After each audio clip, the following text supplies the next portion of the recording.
लीला कथा सुनाऊंगी जिसे सुनकर आप सभी की आंखें बाल गोपाल की प्रेम में रो देगी। दोस्तों, एक भक्त अपने लड्डू गोपाल से बहुत प्रेम करता है। बाल गोपाल की सेवा बिल्कुल अपने परिवार के छोटे शिशु के समान करता है। भक्त कभी भी अपने बाल गोपाल और अपने परिवार के सदस्यों के बीच भेदभाव नहीं करता। भक्त के मन में यह विचार कभी भी नहीं आता कि यह भगवान का विग्रह है या फिर मात्र एक मूर्ति है। भक्त अपने लड्डू गोपाल में प्राण महसूस करते हैं।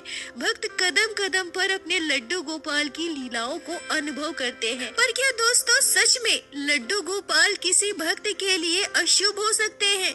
क्या लड्डू गोपाल को काले रंग का पोशाक पहनाने से वो अपशगुन हो जाता है? लड्डू गोपाल भक्त के परिवार में अकाल मृत्यु का कारण बनते हैं।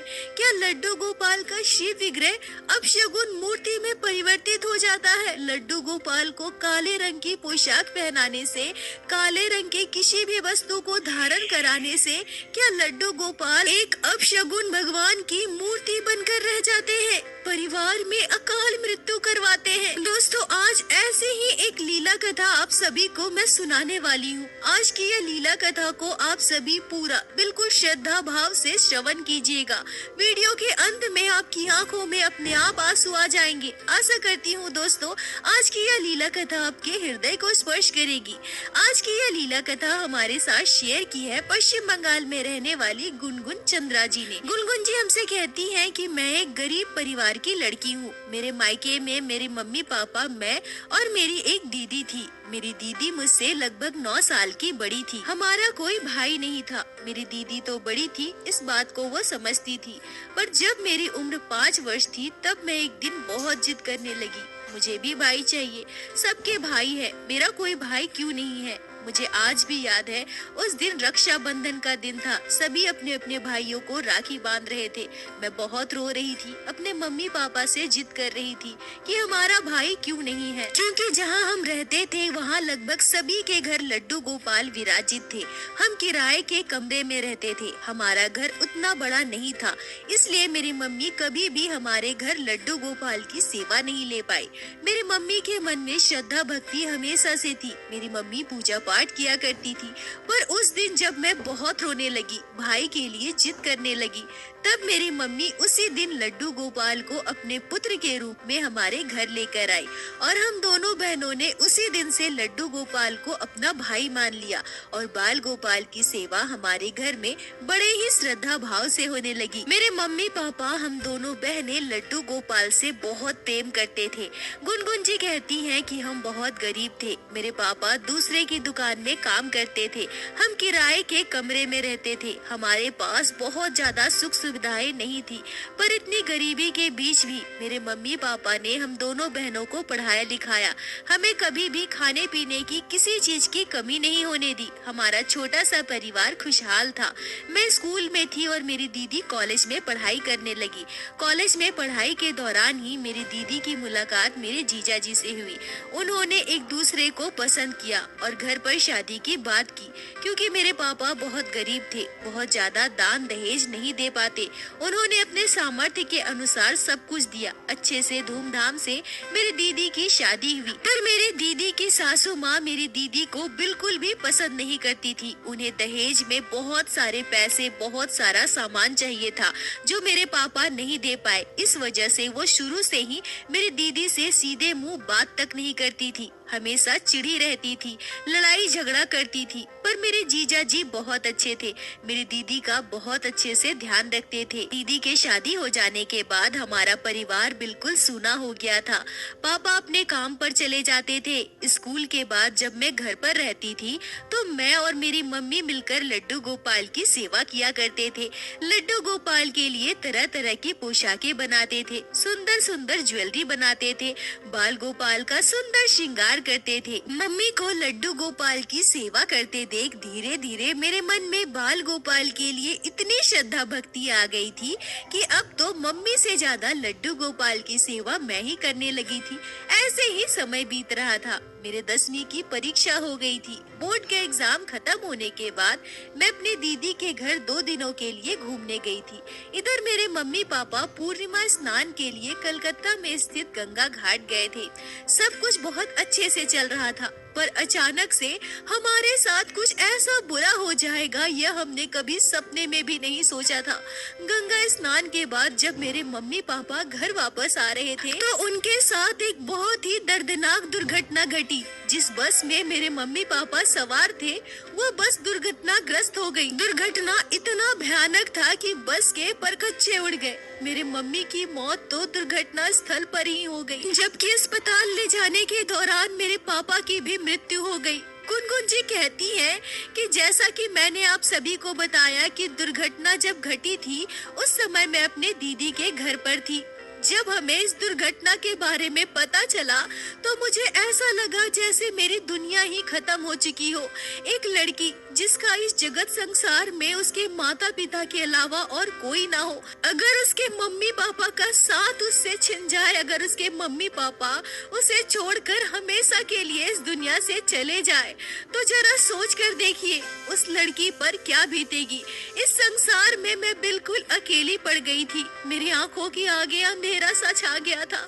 मुझे कुछ भी समझ में नहीं आ रहा था कि अब मैं क्या करूं, कहां जाऊं। मेरे मम्मी पापा के अलावा मेरा कौन है।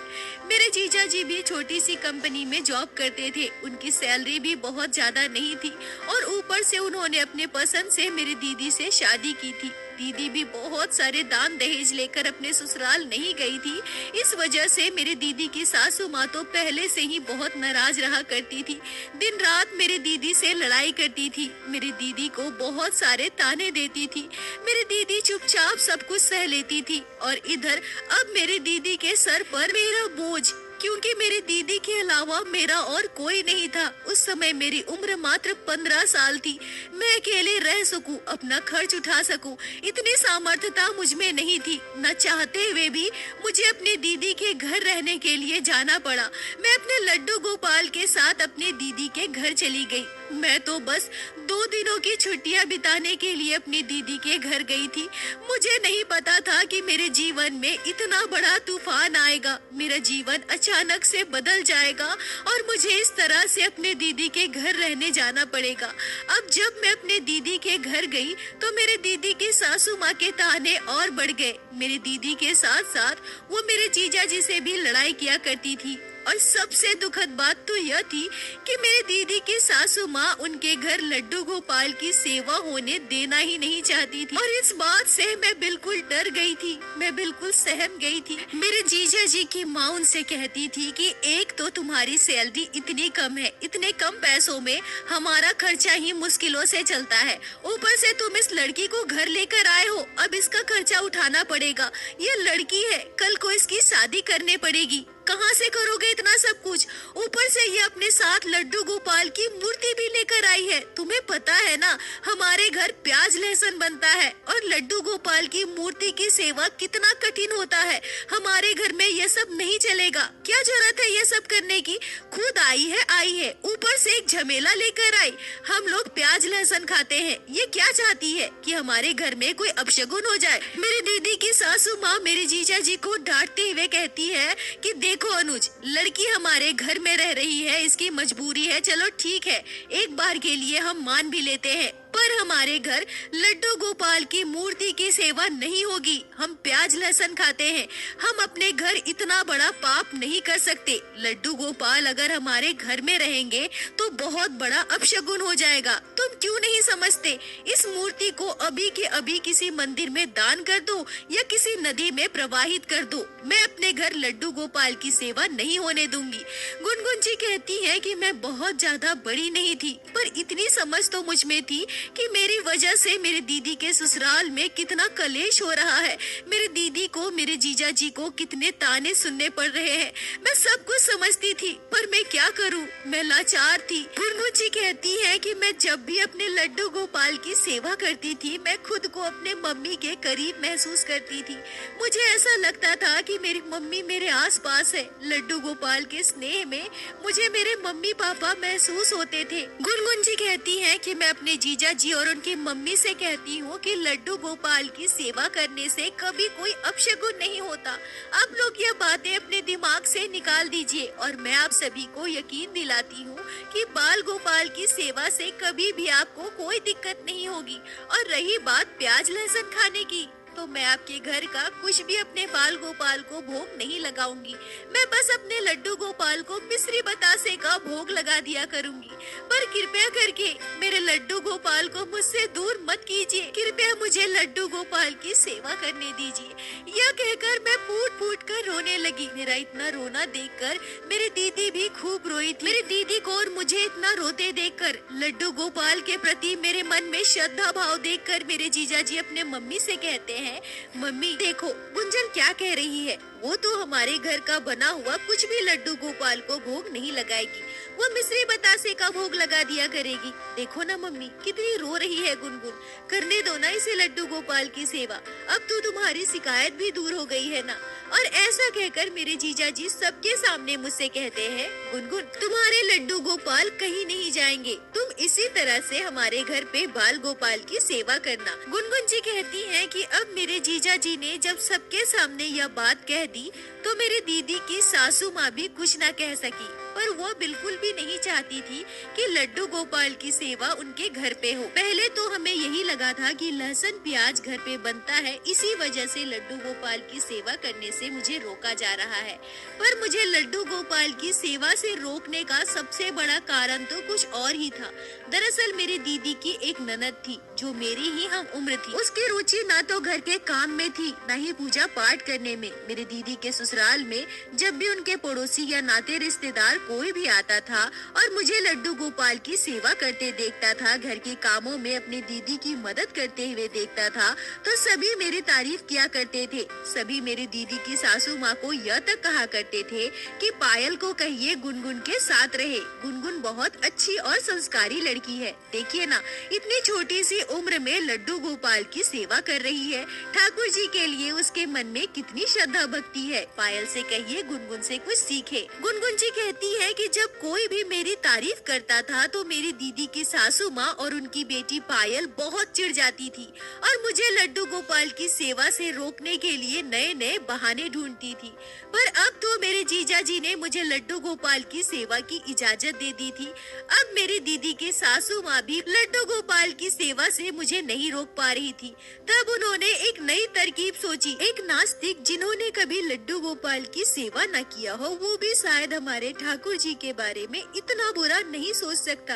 एक दिन मेरी दीदी की सासू माँ कहती है कि मैंने सुना है जिस घर में लड्डू गोपाल की सेवा होते हैं उस घर में कभी पुत्र संतान का जन्म नहीं होता। बहू तुम्हारी मम्मी भी लड्डू गोपाल की सेवा करती थी। देखो तुम लोग भी दो बहनें ही हो और तुम्हारी भी एक बेटी है, पता नहीं दूसरा क्या हो जाए। मैं लड्डू गोपाल की सेवा हमारे घर होने नहीं दूंगी। तुम एक बात कान खोलकर सुन लो बहू, और अभी के अभी लड्डू गोपाल को घर से बाहर करो। गुनगुन जी कहती हैं कि अपनी दीदी के घर आए हुए मुझे 3-4 महीने ही बीते थे कि इस दौरान मुझे अपनी दीदी के घर बहुत यातनाएं झेलने पड़े थे।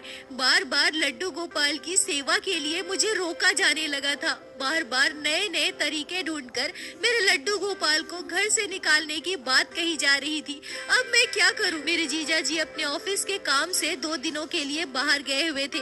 मेरी दीदी की सासू माँ कहती है कि आने दो उसे। मेरी बात तुम लोग तो नहीं मानोगे ना। अब उसके आने के बाद ही यह निर्णय होगा कि इस लड्डू गोपाल की मूर्ति का क्या करना है।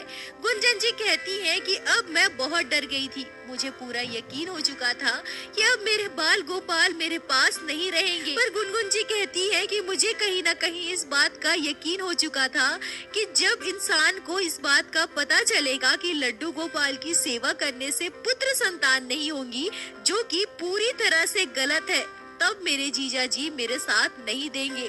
मेरे बाल गोपाल को मुझसे हमेशा के लिए दूर कर देंगे। 2 दिनों तक जब तक मेरे जीजा जी घर नहीं आए थे तब तक रो रो कर मेरा बुरा हाल था।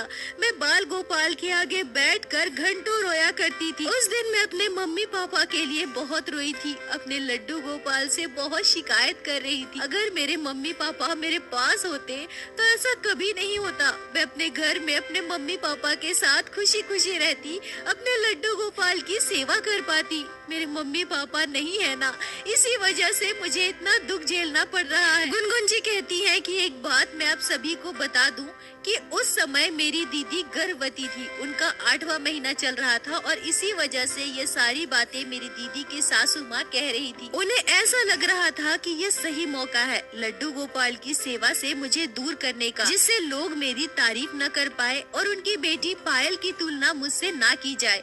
और ठीक ऐसा ही हो रहा था। मेरे जीजा जी घर आए, उनकी मम्मी ने वही सारी बातें मेरे जीजा जी से भी कही। मेरे जीजा जी से कहा गया कि दीदी को 8वां महीना चल रहा है, अगर लड्डू गोपाल हमारे घर पर रहेंगे फिर उनके घर बेटे का जन्म नहीं होगा, फिर से बेटी का ही जन्म होगा। मैं वही चुपचाप खड़ी होकर सब कुछ सुन रही थी। मैं रोए जा रही थी। मैं बार बार सबसे यही कह रही थी कि ऐसा नहीं है, लड्डू गोपाल भगवान श्री कृष्ण है, श्री नारायण है और हम सभी उनके संतान हैं। वो भला ऐसा कैसे कर सकते हैं? पर मेरी दीदी की सासू माँ तो एक बात पर अड़ गई थी। वो बार बार यही कह रही थी कि अब ज्यादा समय नहीं है, 8वां महीना चल रहा है, जल्द से जल्द लड्डू गोपाल की मूर्ति को घर से बाहर निकालो, नहीं तो देख लेना हमारा वंश कभी भी आगे नहीं बढ़ेगा। गुनगुन जी कहती है कि अब मैं बहुत डर गई थी। मैं ये समझ गई थी कि अब मेरे लड्डू गोपाल मुझसे हमेशा के लिए दूर हो जाएंगे। पर हमारे कान्हा तो भक्त वत्सल है, वो अपने भक्तों की आंखों के आंसू भला कैसे देख सकते हैं। तभी अचानक से एक आश्चर्यजनक चमत्कार हुआ, इतना बड़ा चमत्कार जिसे बताते हुए आज भी मेरे शरीर के रोंगटे खड़े हो रहे हैं। मेरे जीजा जी और उनकी मम्मी ये सारी बातें कर ही रहे थे, ये सारी बहस चल ही रही थी। तभी मेरी दीदी जो अब तक बिल्कुल ठीक थी, अचानक से उनके पेट में दर्द उठा। जल्द से जल्द उन्हें अस्पताल में भर्ती करवाया गया और लड्डू गोपाल का इतना बड़ा चमत्कार हुआ जिसे सुनकर आप सभी के रोंगटे खड़े हो जाएंगे।